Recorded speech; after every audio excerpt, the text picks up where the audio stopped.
Assalamualaikum warahmatullahi wabarakatuh.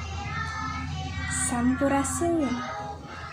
Wilujeng enjing pamirsa, sawatara informasi ngeunaan ngadu nasib di lokasi Pangandaran. Baris didugikeun dina acara Warta Sunda. Edisi Salasa kaping 23 Februari 2002 hiji.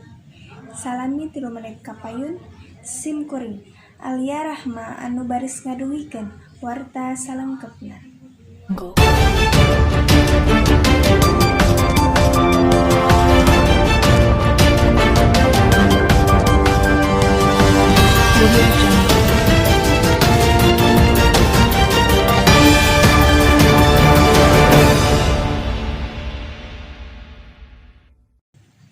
Balintik di tempat wisata basisir Pangandaran tetela bisa ngadatangkeun kauntungan.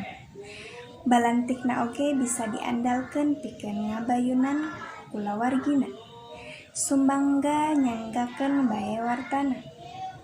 Di kawasan wisata Pangandaran, tiba heula tuk kakiwari teu saeutik nu ngahaja nyiar kasabtina balantik rupa-rupa kadaharan jeung kaulinan. Nu dagangna horeng lain wae urang Pangandaran katut sabeubeureunnana. Tapi oge teu saeutik nu jol tina Sumedang, Garut, Banjar, Ciamis, jeung sajabana. Sahiji nu dagangna teh nyaeta Ude Supriyatna. Urang warga Garut nu geus walesan taun dagang baso cuangki di basisir Pangandaran.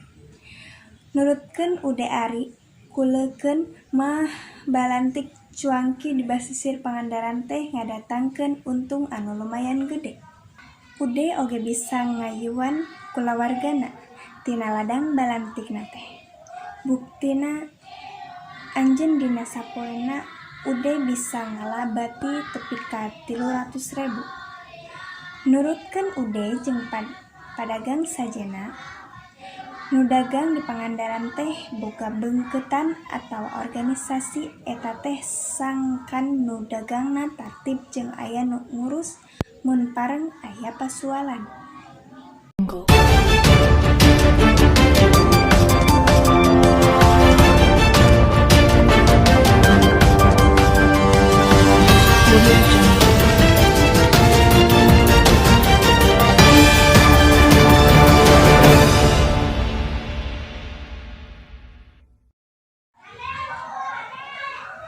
Sakitu warta anu tiasa didugikeun dina dangut ieu. Simkuring Alia Rahma saja amit mundur. Wassalamualaikum warahmatullahi wabarakatuh.